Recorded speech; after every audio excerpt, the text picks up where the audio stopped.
Rain poured down heavily on the empty country road as Sarah Jenkins drove home from work. The windshield wipers moved quickly, trying to keep her view clear. Sarah was tired after a long day of teaching fourth graders at Oakwood Elementary School. All she wanted was to get home, make a cup of tea, and relax on her couch. As she rounded a bend in the road, her headlights caught something. A figure was walking slowly along the roadside, hunched over against the rain. The person carried several bags and was completely soaked. Poor soul, Sarah thought to herself. What a terrible day to be stuck walking. She slowed her car as she approached. Sarah could now see it was a young black man, probably in his mid-20s. He wore a dark blue hoodie, now drenched from the rain, and balanced several grocery bags in his arms. He kept his head down, focused on watching his step on the slippery roadside. Sarah hesitated. Her mother's voice echoed in her head. Never pick up strangers on the road. But something about the man's determined walk, struggling with those heavy bags in this downpour, touched her heart. Before she could overthink it, Sarah pulled her car to the side of the road about 20 feet ahead of the man. She rolled down her passenger window as he approached. "Do you need a ride somewhere?" she called out through the rain. The man stopped, surprised. Water dripped from his face as he looked at her with uncertainty. "Are you sure?" he asked. "I'm soaked, and I don't want to mess up your car." Sarah smiled. "It's just water. Where are you headed?" "Pinewood Apartments, about 3 miles up this road," he replied. "My car broke down back there, and I didn't want the groceries to spoil." "Hop in," Sarah said, unlocking the doors. "I'm Sarah." "I'm Marcus. Marcus Williams. Thank you so much for stopping." Marcus carefully placed his grocery bags on the floor of the car and slid into the passenger seat. He was indeed completely wet, but he tried his best to take up as little space as possible, keeping his arms close to his body. "I really appreciate this," Marcus said as Sarah pulled back onto the road. "I called a tow truck, but they said it would be at least 2 hours before they could get to me." "2 hours in this rain? That's terrible," Sarah replied. "What happened to your car?" "Not sure exactly. It just started making a strange noise and then died completely. I'm hoping it's not too expensive to fix. I'm a nursing student and money's pretty tight right now." Sarah nodded sympathetically. "Nursing school? That's impressive." "It's challenging, but I love it," Marcus said, his eyes lighting up despite his uncomfortable wet clothes. "I'm in my final year at State University." As they drove, Sarah noticed how polite Marcus was. He spoke softly but confidently about his studies. There was something about him that made Sarah feel she had made the right choice in stopping. "Those groceries look heavy," Sarah commented, glancing at the bags by his feet. Marcus looked down at them. For a moment, he seemed hesitant, as if deciding whether to say more. "They're not all for me," he finally said. Then he paused again, taking a deep breath before continuing. "Actually, if it's not too much trouble, would you mind taking a small detour before dropping me home? There's somewhere important I need to go first." Sarah glanced over, curious about his request and the sudden seriousness in his voice. "Sure," she said. "Where to?" "Could you drop me at Riverside Hospital first?" Marcus asked, his voice soft but urgent. "It's only a few minutes out of the way." Sarah's eyebrows rose slightly. "The hospital? Are you feeling okay?" "I'm fine," Marcus assured her, adjusting the wet grocery bags at his feet. "It's for someone else." Rain continued to pound on the car roof as Sarah made a left turn toward the hospital. She glanced at Marcus, noticing how he carefully checked one of the grocery bags, making sure its contents were dry. "Someone special at the hospital?" Sarah asked, trying to sound casual. Marcus smiled, the first genuine smile she had seen from him. "Yes, very special. Her name is Eleanor Robinson." "Family?" Sarah asked. Marcus shook his head. "No, not family, at least not by blood." He looked out the window at the gloomy evening, then back at Sarah. "She was my neighbor when I first moved here for nursing school. She's 84 years old and has no family left." As they drove, Marcus told Sarah how he had met Eleanor 3 years ago. She had been struggling to carry her groceries up the stairs to her apartment when Marcus offered to help. After that, they became friends. Eleanor had been a teacher for over 40 years, and she loved sharing stories about her students. "She collapsed in her apartment last week," Marcus explained, his voice growing quiet. I found her when I came to check on her. The doctors say it's pneumonia. Sarah nodded sympathetically. That's rough, but it's nice you're visiting her. Marcus looked down at the grocery bags.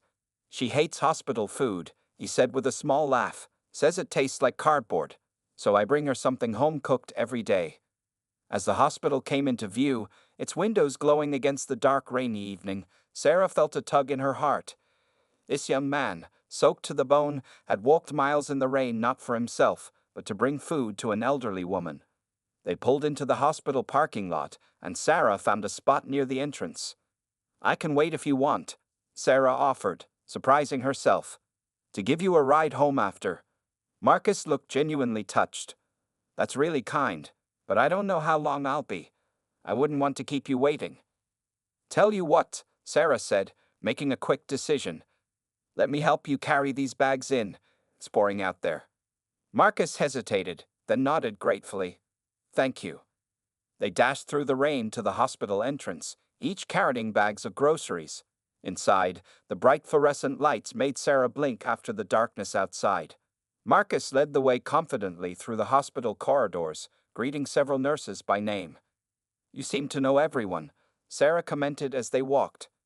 I did my clinical rotation here last semester, Marcus explained. Plus, I've been coming every day to see Eleanor. They reached room 315, and Marcus knocked gently before pushing the door open. Eleanor? I brought a friend today, he called softly. Sarah stepped into the room behind Marcus and saw an elderly woman with silver hair propped up on pillows. Despite her frail appearance, her eyes were sharp and alert. Her face lit up when she saw Marcus. There's my guardian angel, Eleanor exclaimed in a voice raspy from illness. And who is this lovely lady? This is Sarah, Marcus said, placing the grocery bags on a small table. She rescued me from the rain and gave me a ride when my car broke down. Eleanor's eyes sparkled as she looked at Sarah. Well, isn't that wonderful? Any friend of Marcus is a friend of mine. Come in, dear, come in. Sarah stepped forward, drawn by the warmth in the old woman's voice. She had no idea then that this moment would change the course of all three of their lives. Sarah watched as Marcus unpacked the grocery bags on the small table near Eleanor's hospital bed. He moved with care, taking out containers of homemade food, fresh fruit, and a small vase with yellow daisies. You brought flowers too? Eleanor's eyes lit up. Marcus, you spoil me. The daisies were on sale, Marcus said with a shy smile. I know they're your favorite. Sarah stood quietly, feeling like she was witnessing something special. The way Marcus arranged everything, the gentle way he spoke to Eleanor, it showed a deep bond between them. And who is this lovely young lady again? Eleanor asked, looking at Sarah with curious eyes. This is Sarah, Marcus reminded her. She gave me a ride when my car broke down in the rain. With all those grocery bags. My goodness, Eleanor said. That was very kind of you, dear. Sarah smiled. It was no trouble. I couldn't leave him walking in that downpour. Marcus opened a container of what looked like homemade soup, and the room filled with a delicious smell. I made your favorite chicken soup, Eleanor. The doctor said it's good for you to eat something hearty. You cooked this yourself? Sarah asked, surprised. Marcus nodded. My mom taught me. She always said good food heals better than medicine. He poured the soup into a bowl and placed it carefully on Eleanor's tray. Pull up a chair, Sarah. Eleanor patted the side of her bed.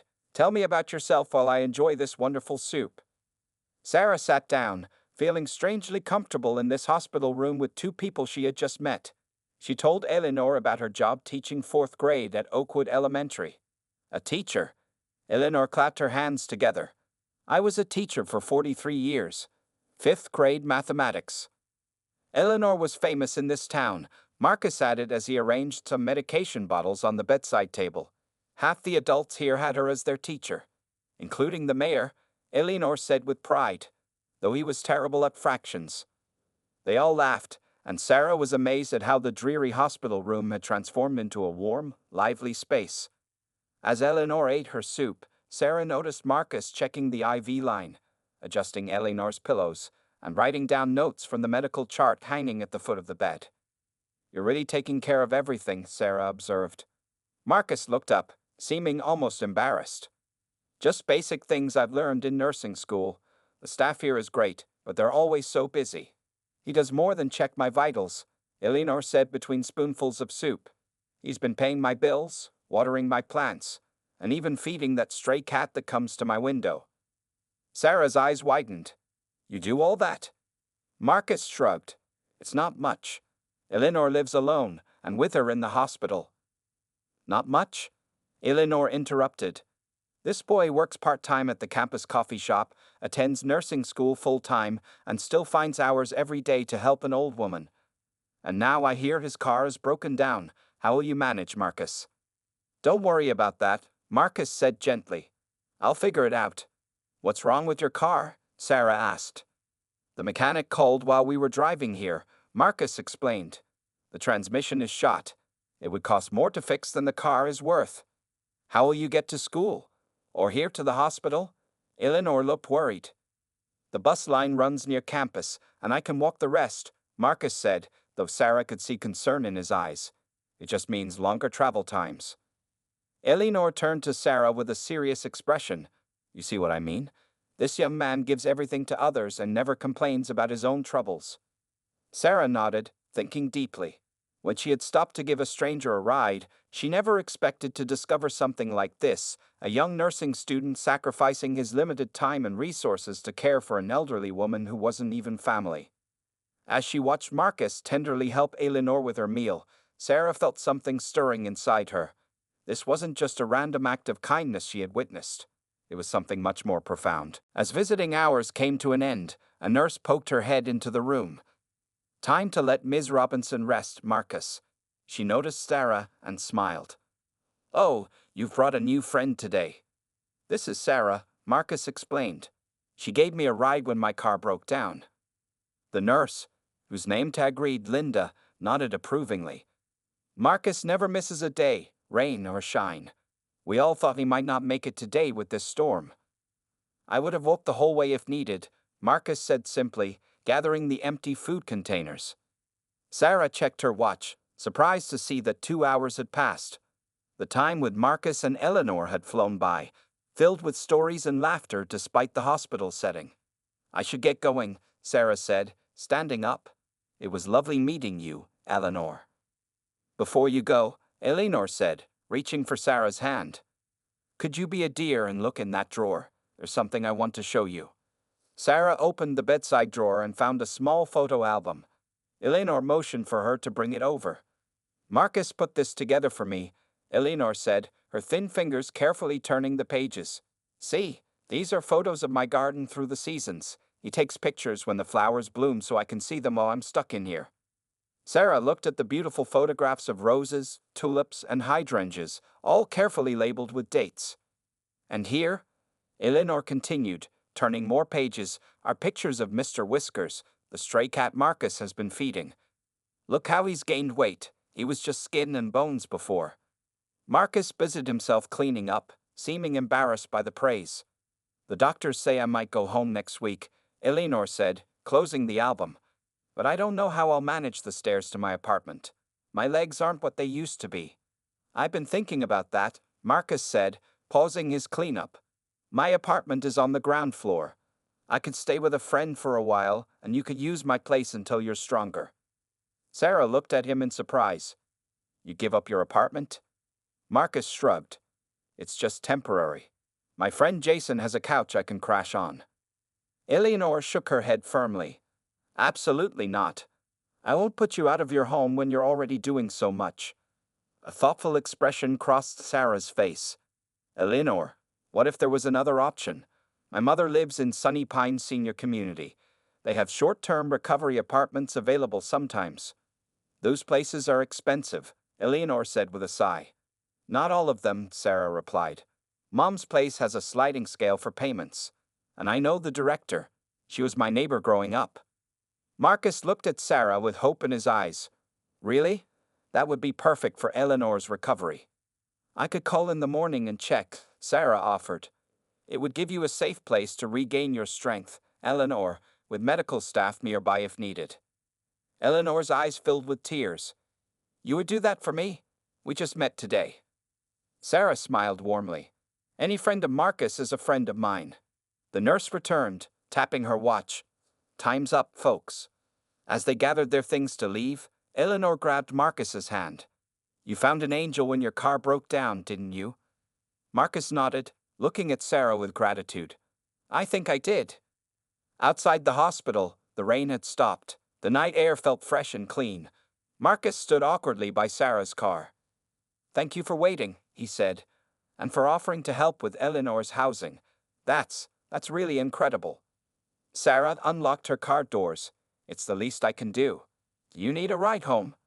If it's not too much trouble, Marcus replied. As they drove toward Marcus's apartment, Sarah found herself wondering how this young man managed everything: school, work, and caring for Eleanor, all while dealing with his own struggles like his broken-down car.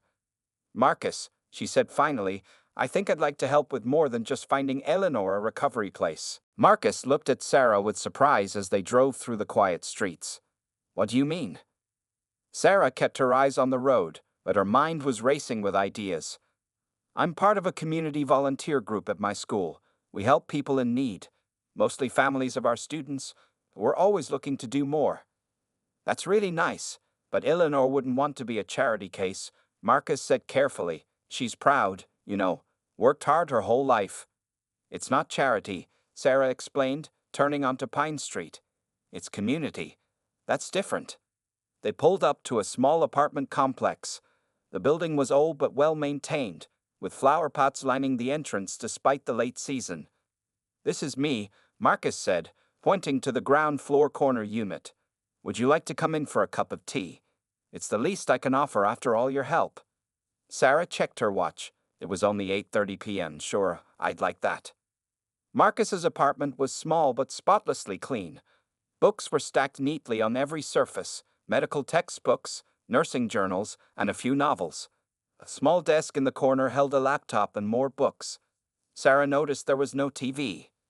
Sorry it's so cramped, Marcus said, filling a kettle with water. But it's all I need.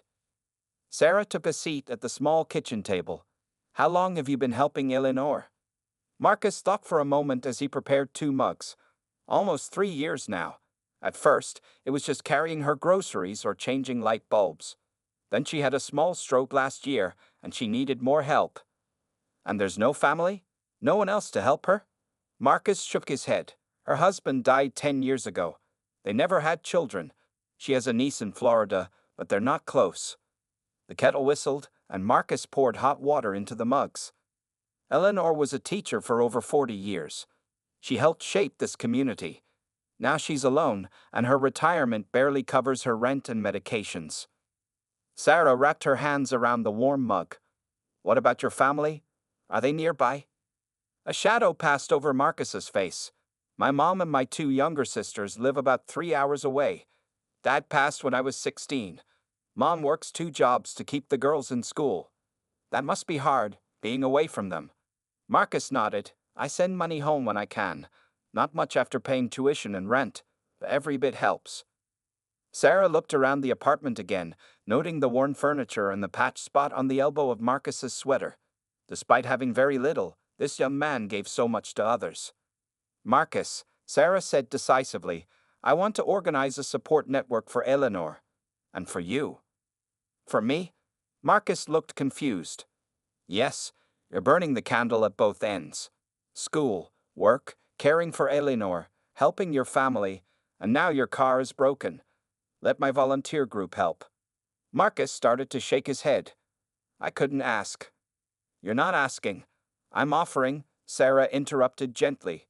We could create a meal train for Eleanor when she gets out of the hospital. Maybe find volunteers to drive her to appointments and help with her apartment. That would take some weight off your shoulders. Marcus stared into his tea. That would be amazing for Eleanor. But I don't need. Everyone needs help sometimes, Sarah said firmly. Even helpers like you. She pulled out her phone and showed him the volunteer group's website. See? We've helped organize support for dozens of families. Why not Eleanor? Why not you? For the first time since she'd met him, Marcus seemed at a loss for words. He blinked rapidly, and Sarah realized he was fighting back tears. No one's ever offered to help me before, he said quietly. I'm always the one who. Sarah reached across the table and placed her hand on his arm. Well, that changes tonight. Marcus took a deep breath and nodded. Okay, for Eleanor, definitely. And maybe a little help with transportation until I can save for another car. Sarah smiled. Perfect. I'll make some calls tomorrow. As she drove home later that night, Sarah felt a warmth spreading through her chest. What had started as a simple act of kindness, giving a stranger a ride, was growing into something much more meaningful. The next week passed in a whirlwind of activity. Sarah contacted her volunteer group the morning after meeting Marcus and Eleanor, and the response was overwhelming. Teachers, parents, and community members all wanted to help. On Monday afternoon, Sarah pulled into the hospital parking lot and found Marcus waiting on a bench. His face lit up when he saw her. Sarah, I was going to call you, he said, getting into her car. The doctor says Eleanor can be discharged on Thursday if she has proper care set up. That's perfect timing, Sarah replied with a smile. I just got confirmation this morning. Sunny Pines has a recovery apartment available for Eleanor. It's on the first floor with a small patio, and there's nursing staff on site 24 hours a day. Marcus's eyes widened. Really? That's amazing. But can she afford it? The director worked out a special rate based on Eleanor's teacher pension. And Sarah added, my volunteer group wants to cover the first month as a gift. A gift? Marcus looked stunned. But why would they do that for someone they don't know? Because that's what communities do, Sarah explained as she drove toward Eleanor's apartment. We take care of each other. They arrived at a modest apartment building. Marcus used a key to let them in, explaining that they needed to check Eleanor's apartment and pack some of her things for her hospital discharge. Eleanor's apartment was neat but dated, filled with books and framed photos of former students. A handwritten note on the refrigerator caught Sarah's attention. Marcus, thank you for the groceries. Left money in the blue jar. Please take it this time. Marcus noticed Sarah reading the note and looked embarrassed. She always tries to pay me back, but her medication costs went up last month. I keep putting the money back in her purse when she's not looking. Sarah shook her head in amazement. As they packed clothes and personal items for Eleanor, Marcus pointed out all the little things that would make her comfortable. Her favorite sweater, a special pillow, the book she was reading before she got sick. You know her so well, Sarah commented. She reminds me of my grandmother, Marcus replied softly. She passed away when I was in high school. Eleanor filled that space in my heart. When they finished packing, Sarah drove Marcus to the hospital for his daily visit with Eleanor. In the car, she shared more news. The volunteer group has set up a meal train for Eleanor's first 2 weeks at Sunny Pines. And Mrs. Johnson, our school librarian, has volunteered to drive Eleanor to her follow-up appointments. Marcus shook his head in disbelief. I don't know how to thank you for all this. You don't need to thank me, Sarah said. But there's something else I want to tell you. My brother-in-law is a mechanic. He has a used car that he just fixed up. Nothing fancy, just a reliable sedan. He's willing to sell it to you for a very reasonable price, with payments spread out over time. Marcus stared at her. Sarah, I don't know what to say. Say yes, she urged. You need transportation to get to school, work, and clinical rotations. Think of it as an investment in your future. They arrived at the hospital and found Eleanor sitting up in bed, looking stronger than she had a week ago. Her face brightened when she saw them. There are my 2 favorite people, she exclaimed. Marcus sat on the edge of her bed and took her hand. Eleanor, we have good news. When you're discharged, you'll be going to Sunny Pines for recovery. Eleanor's eyes widened. Sunny Pines? That's such a nice place. I could never afford. It's all arranged, Sarah assured her. You'll have a ground-floor apartment with a patio, meals, and nursing care. Tears filled Eleanor's eyes. How is this possible? Marcus looked at Sarah with gratitude shining in his eyes. Because when I got caught in the rain last week, I didn't just get a ride. I found someone who understands what it means to care for others. As Eleanor wiped away tears of joy, a nurse entered with discharge papers. Good news, Ms. Robinson. Looks like you're going home on Thursday. Not just home, Eleanor said, reaching for both Sarah's and Marcus's hands. I'm going to a place where people care. That's better than any home I've ever had. Thursday morning arrived bright and clear. Sarah took the day off from teaching to help with Eleanor's move to Sunny Pines. She pulled up to the hospital in her SUV, the back seats folded down to make room for Eleanor's belongings. Marcus was already waiting at the entrance, his face showing both excitement and anxiety. The doctor is doing one final check before releasing her, he explained as Sarah approached. How's she feeling about the move? Sarah asked. Nervous but happy, Marcus replied. She's never been good with change, but when I showed her pictures of Sunny Pines yesterday, she started making plans for where to put her favorite chair. They waited together in the hospital lobby, and Sarah noticed how Marcus kept checking his watch. Are you late for something? She asked. Marcus looked embarrassed. I have an important exam at 3 o'clock today. I was going to skip it, but Eleanor insisted I go. You absolutely should go, Sarah said firmly. The volunteer group has everything covered for Eleanor's move. Your education has to come first. Before Marcus could respond, a nurse wheeled Eleanor into the lobby. The elderly woman looked much better than when Sarah had first met her. Her silver hair was neatly combed, and she wore a pretty blue sweater instead of a hospital gown. There she is, Eleanor called out when she spotted Sarah. My guardian angel number 2. Sarah laughed and bent to hug the older woman. Ready for your new adventure? As ready as I'll ever be at 84, Eleanor replied with a chuckle. The discharge process went smoothly. A hospital volunteer helped them load Eleanor's medications and the few things she had at the hospital. Soon they were on their way to Sunny Pines, with Eleanor in the passenger seat and Marcus in the back surrounded by bags. This reminds me of when I moved to this town 50 years ago, Eleanor said, watching the streets pass by. I was scared then too, but it turned out to be the best decision of my life. When they arrived at Sunny Pines, Sarah was pleased to see Mrs. Garner, the director, waiting for them at the entrance. Several staff members came out to help with Eleanor's belongings. Welcome to Sunny Pines, Ms. Robinson, Mrs. Garner said warmly. We got your apartment all ready for you. Eleanor's temporary home was even nicer than the photos had shown. It had a small living room with large windows, a bedroom with a hospital-style bed that could be raised and lowered, and a bathroom with safety rails. A sliding glass door led to a small patio with a view of the community garden. It's lovely, Eleanor whispered, tears in her eyes. As they helped Eleanor settle in, there was a knock at the door. Sarah opened it to find 3 members of her volunteer group standing there with flowers, homemade cookies, and a welcome basket. We thought we'd come welcome our new friend, said Lisa, one of the 4th grade parents.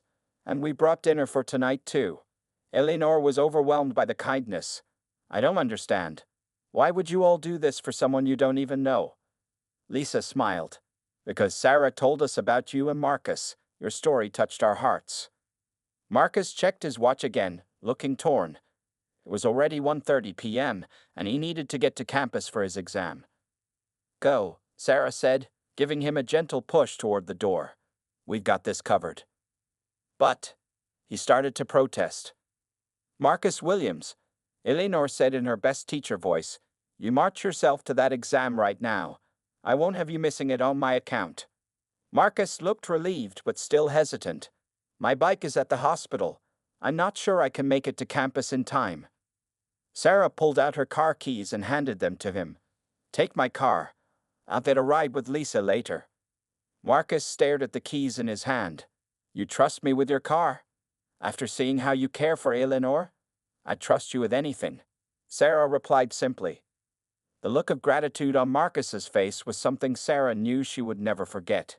He quickly hugged Eleanor, thanked Sarah, and hurried out the door. As the afternoon continued, more volunteers arrived, some bringing food, others helping arrange Eleanor's belongings. By evening, the apartment felt like home, with Eleanor's photos on the walls and her favorite throw blanket on the couch. I never expected this, Eleanor said quietly to Sarah as they sat together on the patio. One moment I was alone in a hospital room, and now I have all these people caring about me. All because you stopped to give Marcus a ride. 6 months passed since that rainy evening when Sarah had stopped to give Marcus a ride. Spring had arrived, bringing warm sunshine and colorful flowers to the gardens at Sunny Pines. Sarah pulled into the parking lot of the senior community, excited about the day ahead. Today was special. It was Marcus's graduation day from nursing school, and they were having a small celebration for him at Eleanor's apartment. Eleanor had decided to stay at Sunny Pines permanently after her recovery. With help from Sarah's volunteer group and a social worker, she had sold her old apartment and used the money to secure her place in the senior community. She loved her new home, especially the friends she had made there. Sarah knocked on Eleanor's door, carrying a cake box from the local bakery. Come in," Eleanor called out cheerfully. When Sarah entered, she found the apartment decorated with blue and white streamers and a banner that read, "K-O-N-G-R-A-T-U-L-A-T-S-G-R-A-D-U-A-T-E." Eleanor sat in her favorite chair, looking healthier than ever, wearing a pretty dress and a necklace Sarah had never seen before. "You look wonderful, Eleanor," Sarah said, placing the cake on the kitchen counter. "I feel wonderful," Eleanor replied with a smile. "Marcus is bringing his mother and sisters today. I wanted to look my best." Sarah helped finish the preparations, setting out plates and cups on the small dining table. More members of the volunteer group would be arriving soon with food and gifts. What had started as a small network to help one elderly woman had grown into a true community of friends. "Can you believe how much has changed since that rainy night?" Eleanor asked, adjusting the flowers in the centerpiece. Sarah shook her head. "It's amazing how one small decision can change so many lives." There was a knock at the door, and Sarah opened it to find Marcus standing there in his graduation gown, accompanied by a woman and two teenage girls who looked just like him. "Marcus!" Eleanor exclaimed, her eyes shining with pride. "Oh, don't you look handsome in that gown?" Marcus stepped forward to hug Eleanor gently. "I couldn't wait to show you," he said. "The ceremony isn't until this afternoon, but I wanted you to see it first." He turned to introduce his family. "This is my mother, Denise, and my sisters, Tasha and Kimberly." Denise stepped forward to take Eleanor's hands in hers. "Thank you for being there for my son when I couldn't be," she said warmly. "He tells us you're his second mother."